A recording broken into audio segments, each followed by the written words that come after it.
What up? Welcome back. This week we're covering Tergrid, God of Fright, but this is your grandma's Tergrid deck, not your Tergrid deck. Why? Because Tergrid sucks, and that's what this deck is. This came from a concept where I was playing with a friend who said, "Yeah, I built Tergrid, but it was really casual." And then I looked through the deck list. It wasn't casual, because of course it's not casual. And I'm like, how do you make Tergrid casual? And I realized you just make opponents draw cards, and then they discard for turn with no max hand size stuff. And then boom, you're getting the Tergrid effect without, everybody edict or everybody discard, whatever. So that's what this deck is. I mean, if you want to make it super casual, just only play Tergrid's Lantern. That'd probably kind of suck and wouldn't make any sense in the deck. But yeah, what is Tergrid? Who is she? What does she do? 5 mana, 4/5 menace. Whenever an opponent sacrifices a non-token permanent or discards a permanent card, you may put that card from a graveyard onto the battlefield under your control. So pretty much whenever anybody has to get rid of a card, you just get the card for free. Really, really good. And yeah, this apparently bracket 4. I wouldn't really call it bracket 4. I wouldn't call it bracket 1. But it's closer to bracket 1 than bracket 4, I think. Even though it's a game changer, you could probably call this deck a bracket like a high 2 to a low 3, depending on how you high roll, which is how most bracket 2s and 3s work. Alright, on the artifacts, we got a lot of ramp, and we're playing good lands, so Expedition Map, Soul Ring, Wayfarer's Bauble. I'm going to actually go by alphabetical. We got ramp that also, if somebody takes control of it, they draw cards, which they have to discard, Curse Rack, as it enters, you choose an opponent, and their max hand size is 4. It's really good for that one player that just draws way too many cards each turn. You're like, I'm going to punish you a little more for this. Also, this gets around a Reliquary Tower with stacking and layers, where if like a Reliquary Tower or Reliquary Tower effect is on the battlefield before Curse Rack, and then Curse Rack is played, Curse Rack's max hand size takes over. It's a layers thing that I looked up before this. Decanter, Mana Rock, also no max hand size, which is nice.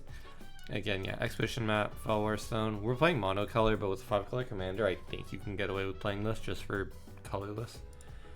Font of Mythos, 4 mana at the beginning of each player's draw step. That player draws 2 additional cards. Again, just a way to fill people's hands.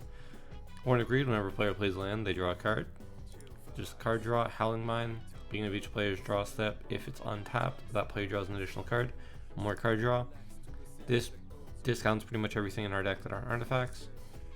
This is protection for Tergrid because we're playing Tergrid. Mind Stone is ramp. Navigation Orb is 3 mana, and you can pay 2, tap it, get 2 basics or gates.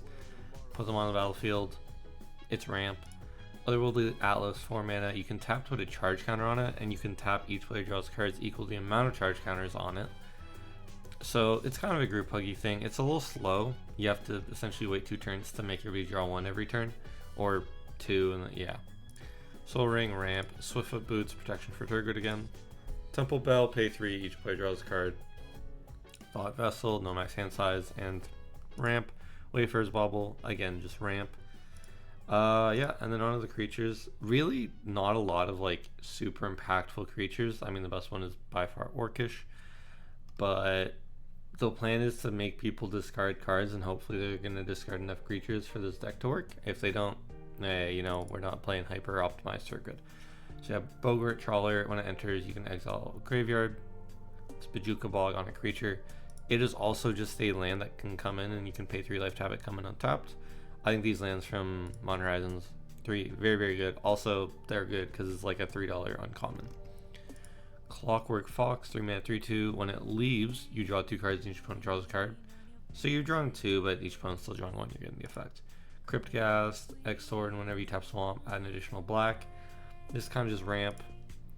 Fowler's Faithful, whenever this creature enters, destroy up to 1 target creature. If that creature wasn't dealt damage this turn, its controller draws 2. So this can just kind of force somebody to draw 2 while also getting rid of a creature, which is nice. Friendly Teddy, 2 mana. When it dies, each player draws a card. Nat Miser, each opponent's max hand size is reduced by 1, so it would go from 7 to 6. Gaunty Knight Minister, when a player casts a spell they don't own, that player makes a treasure. Whenever a creature deals combat damage to one of your opponents, its controller looks at the top card of that opponent's library and exiles the face down. You may play that card for as long as it remains. Exile, blah blah blah blah blah. Honestly, this card's not that great in the deck. I just kind of like it in mono black decks where you're doing shit, and It's weird. I like it. Keen Duelist, 2 mana 2/2 at the beginning of each of your upkeep. You and target opponent may reveal top card of your library. You each lose life equal to the mana value of the card revealed by the other. You each put that card you revealed into your hand. So this can burn people. It's mainly to get cards in hand. But yeah, it could also burn people. Locust Miser, each opponent's max hand size reduced by 2. I was going to mention this with Nat. I'm not sure how this works with like a Reliquary Tower. Like earlier, obviously it would get rid of the max hand size cap, but it would, I'm assuming it would go back down to 5. I don't know. Infinity -2 is still Infinity. Master of the Feast. Maybe it's not a replacement because of the wording. I don't know. Master of the Feast, 3 mana 5/5 flying. At the beginning of your upkeep, each opponent draws a card. Just a way to get everybody else to draw a card. It's also just a nice body for blocking. Orcish Bowmaster is, like I said, probably the best creature in the deck, and it actually works really, really well. So whenever it enters battlefield and whenever an opponent draws a card, except for the first one they draw in each of their draw steps, deals 1 damage to any target, then amass Orcs 1. So pretty much just whenever anybody's drawing a card off of one of your effects or off of one of their own effects, you're getting a ping going. So this card super duper good in the deck. Obviously also a game changer, but yeah, it fits the deck really well, so I put it in. Rune Servitor, 2 mana 2/2. When it dies, each player draws a card. Season Perverter of Truth. Season Perverter of Truth. At the beginning of each player's upkeep, that player loses 2 life and draws 2 cards. The burn is kind of slow, but yeah, it's just the drawing 2 on it. Upkeep, which is why it's played. This is a ramp, but it's also a body, and when it dies, it draws a card. I don't hate it in the deck. Zenith Chronicler, 2 mana 3/1. Whenever a player casts their first multicolored spell each turn, each other player draws a card. Obviously, we're never triggering Zenith, but other people might be. Onto the enchantments. Black Market, whenever a creature dies, put charge counter, and at the beginning of your pre-combat, add a black for each charge counter. I really, really like this card. I really play this in my mono black Shadowheart list, and if it doesn't get removed over time, you're just going to be generating like 5-6 mana easily at the beginning of each pre-combat main, which is really, really nice if you have to pay commander tax or pay for other stuff. Contamination, 3 mana at the beginning of your upkeep. Sacrifice it unless you sack a creature. If a land is tapped for mana, it produces black instead of any other type and amount. This is kind of a stacks piece to stop players from casting spells, so they have to keep drawing. Because some decks will just go fast enough and empty their hand where you're never getting the discard with Tergrid, even if you're letting them draw. So it's kind of a way to stop them as well. Unfortunately, you have to keep sacrificing a creature, which is the big downside, but hopefully if you get Tergrid going already and you can get a bunch of creatures from other opponents, it's not that big of a downside. Exquisite Blood, whenever an opponent loses life, you gain that much life. I feel like you're going to be the threat a lot at most tables because you're playing Tergrid. So this is kind of a way to circumvent dying, slow it down a little bit.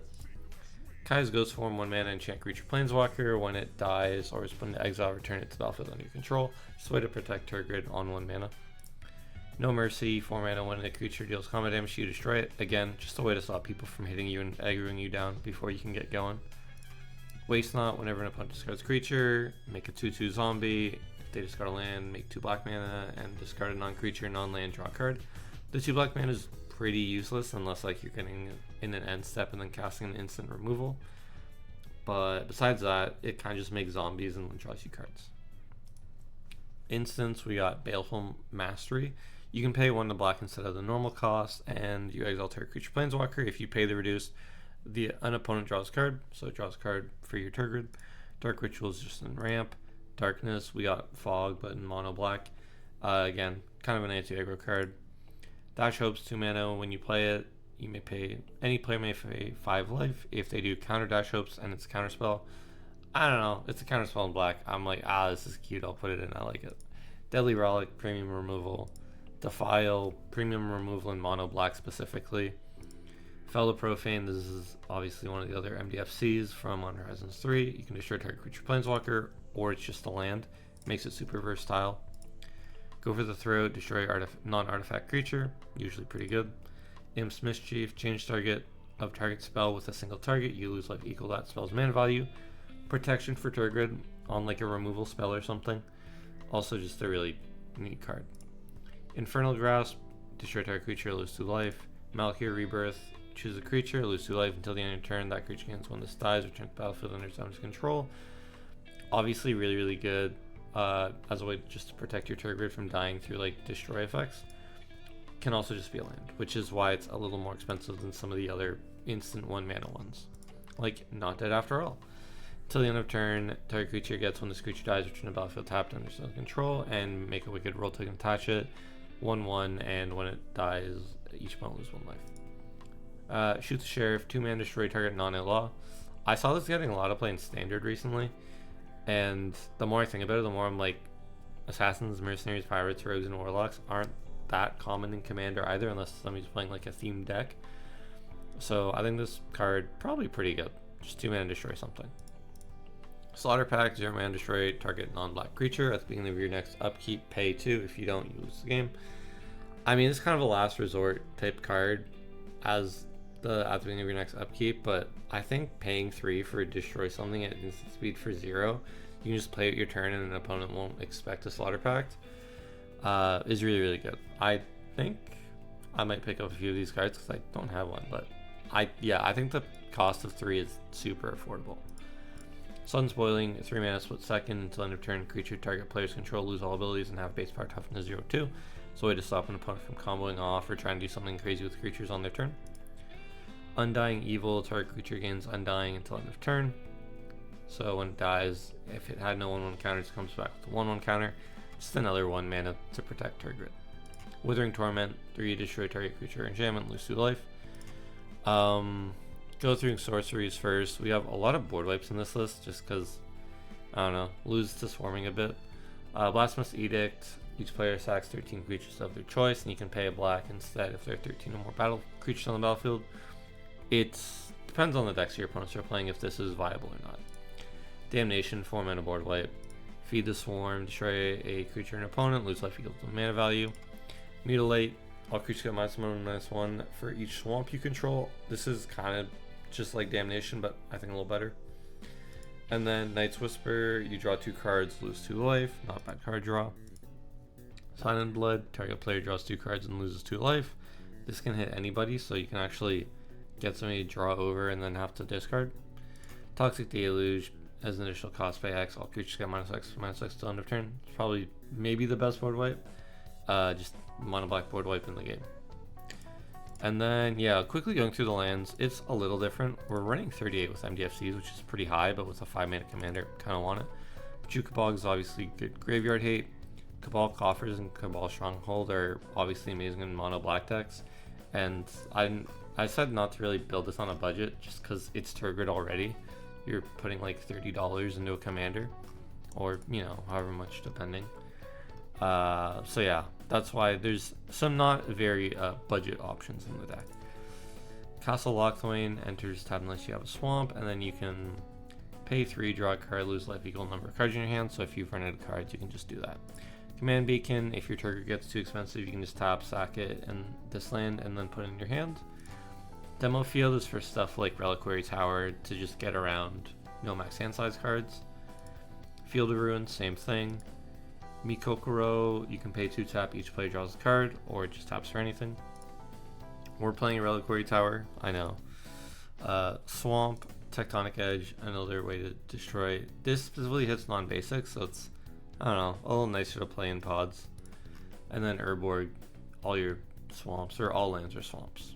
And then War Room, pay 3, lose 1 life, draw a card. Wasteland, sack it, destroy non-basic. Witch's Cottage, enters tab unless you control 3 or more swamps, and it's similar to Mystic Sanctuary, I think, the blue one. Except this one, when it enters untapped, put a creature card from your graveyard on top of your library instead of an instant or sorcery. But yeah, that's the list. Obviously, this is a very, very strange list. Also, I never did this, so let's check. Total price on TCG players, surprisingly $360. That's not the craziest thing, I don't think. I mean, you're playing. This is a card. I don't think I would play this card. Or this card. Alright, yeah. This is a very, very strange Tergrid list, but I kind of found it interesting. I'm like, we'll see how it goes. And surprisingly, playing in a few games, it does actually perform probably closer to a 2. I was practicing this, or not practicing, I was testing this earlier with like the elf deck, the Blink elf deck from last week or 2 weeks ago. and a few other decks, and yeah, it doesn't actually get out of hand or anything, surprisingly. But that might just be the other decks I've built it. But yeah, I'll be back next week with something else. I'm not sure what it'll be, but until then, goodbye. Have a good week.